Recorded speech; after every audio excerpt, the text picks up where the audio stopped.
महर्षि आयुधौम्य के शिष्य थे उपमन्यु। गुरु ने उन्हें गायें चराने और उनकी रखवाली करने का काम दे रखा था। सभी ब्रह्मचारी पास के नगर ग्रामों से भिक्षा मांग कर लाते और उसे गुरु के सम्मुख रख देते। गुरुदेव उसमें से जो भी उन्हें देते उसी को खाकर संतुष्ट रहते। उपमन्यु भी इसी नियम का पालन करते थे, किंतु वे जो भिक्षा मांग कर लाते थे उसे धौम्य अरशी पूरी की पूरी रख लेते थे। उपमन्यु को उसमें से कुछ भी नहीं देते थे। उपमन्यु भी कुछ नहीं कहते थे। एक दिन अरशी ने पूछा, उपमन्यु, मैं तुम्हारी भिक्षा का सभी अन्न रख लेता हूँ, ऐसी दशा में तुम क्या भोजन करते हो?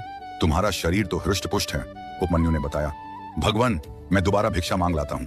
अरशी बोले, यह तो तुम अच्छा नहीं करते, इससे गृहस्थों को संकोच होता है और दूसरे भिक्षार्थी लोगों के जीविका हरण का पाप होता है। उपमन्यु ने स्वीकार कर लिया कि वे फिर ऐसा नहीं करेंगे। कुछ दिन बीतने पर ऋषि ने फिर पूछा, उपमन्यु, तुम आजकल क्या भोजन करते हो? उपमन्यु ने बताया, भगवान, मैं इन गायों का दूध पी लिया करता हूँ। ऋषि ने डांटा, गायें मेरी हैं, मेरी आज्ञा के बिना इनका दूध पी लेना तो अपराध है।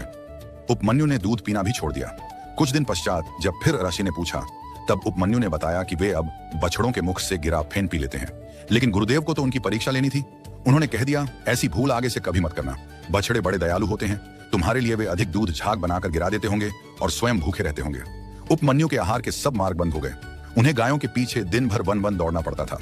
एक दिन उन्हें अत्यंत प्रबल भूख लगी। दूसरा कुछ नहीं मिला तो विवश होकर उन्होंने आंख के पत्ते खा लिए। उन विषैले पत्तों की गर्मी से उनकी नेत्रों की ज्योति चली गई। वे अंधे हो गए। दिखाई न पड़ने के कारण वे वन में घूमते समय एक जलहीन कुएं में गिर पड़े। सूर्यास्त हो गया।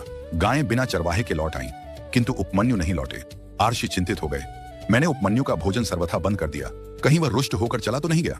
शिष्यों के साथ उसी समय वे वन में पहुंचे और पुकारने लगे, बेटा उपमन्यु, तुम कहाँ हो? उपमन्यु का स्वर सुनाई पड़ा, भगवान, मैं यहाँ कुएं में पड़ा हूँ। ऋषि कुएं के पास गए। पूछने पर उपमन्यु ने अपने कुएं में पड़ने का कारण बता दिया। अब ऋषि ने उपमन्यु को देवताओं के वैद्य अश्विनी कुमारों की स्तुति करने का आदेश दिया। गुरु आज्ञा से उपमन्यु स्तुति करने लगे। उपमन्यु की स्तुति से प्रसन्न होकर अश्विनी कुमार कुएं में ही प्रकट हो गए और बोले, यह मीठा पुआ लो और इसे खा लो। उपमन्यु ने कहा, गुरुदेव को अर्पण किए बिना मैं पुआ नहीं खाना चाहता। अश्विनी कुमारों ने कहा, पहले तुम्हारे गुरु ने भी हमारी स्तुति की थी और हमारा दिया पुआ अपने गुरु को अर्पित किए बिना खा लिया था, तुम भी ऐसा ही करो।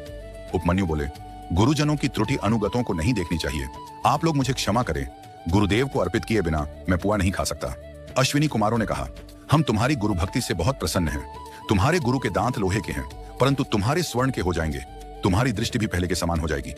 अश्विनी कुमारों ने उपमन्यु को कुएं से बाहर निकाल दिया। उपमन्यु ने गुरु के चरणों में प्रणाम किया। महर्षि आयुधौम्य ने सब बातें सुनकर उपमन्यु को आशीर्वाद दिया। हे उपमन्यु, सब वेद और धर्मशास्त्र तुम्हें स्वतः कंठस्थ हो जाएंगे।